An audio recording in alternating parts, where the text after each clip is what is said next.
Magandang umaga po mga kabagis. Yan po, nagpoporma tayo. Yan.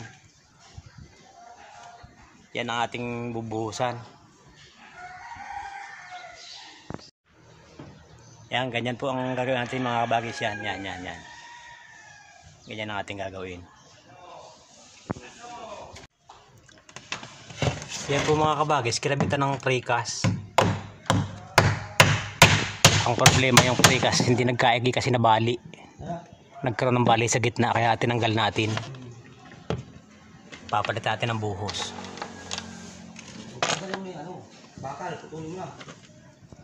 Yan mga kabagis, oh. Kung gaano kahirap kumita ng pera. Ang tansi natin yan. Napakainit pero bumibira. Kailangan daw pong gawin para sa ekonomiya. Kahit mainit, bira ng bira. Ayan, abangan po natin mga kabagis kung anong kalalabsan ng ating ginagawa. Itong bakal na ito mga kabagis to, kakalas-kalasin natin yan. Gagawin natin pang lagay doon sa taas para hindi tayo bibili ng bakal. Matibay pa naman po. Salbahe, hindi nakasaksak yung ating grinder.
Yan na po yung ating mga putol-putol na bakal galing sa kinalas.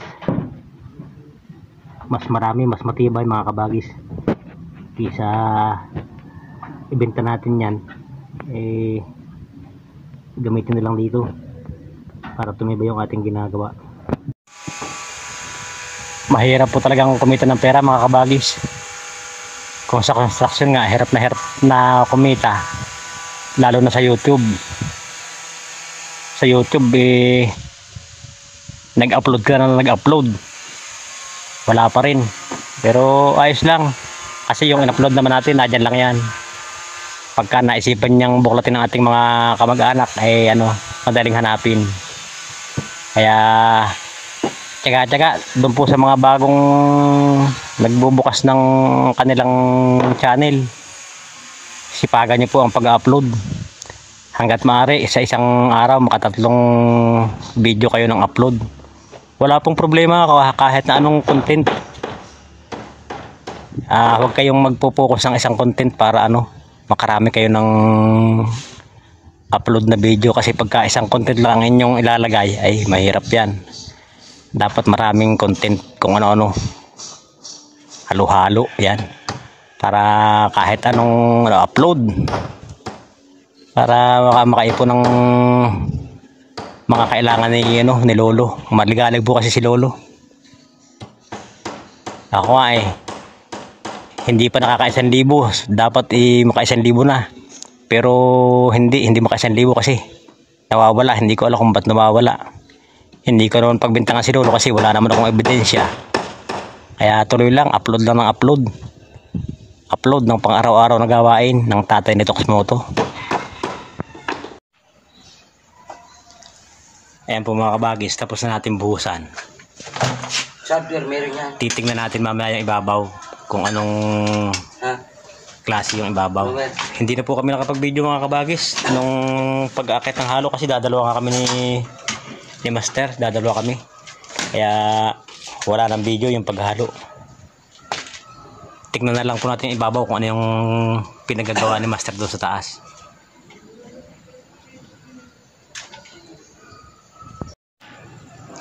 Overtime ka na naman?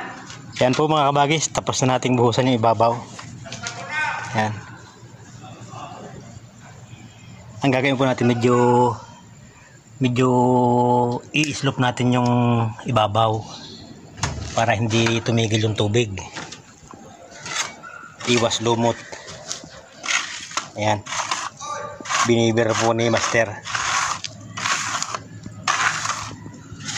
Mamuk po ang kita niyan mga kabagis, para yung tubig diretso sa baba.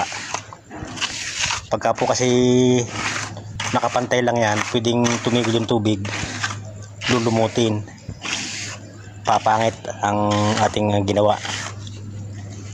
Buti kung lagi nating nalilinis yan, ay pagka yung hindi na nalinis, lulumutin na yan. Basa pa, di patigas-tigasin pa. Ayun natin yung isa lang. Hapyaw lang, hapyaw. Ayan mga kabagis, hanggang sa muli po. At kami magpapaalam na ni Master. Mag-aalasin ko na. Magliligpit pa kami ng gamit.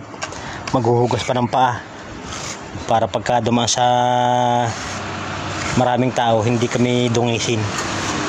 Maraming salamat po sa lahat ng nanonood at sa mga manonood pa. Hanggang dito na lamang po ang inyong abaglingkod, Tatay na Toxmoto. Magandang araw, magandang gabi kung anong oras nyo mapanood ang aming video. Maraming salamat po.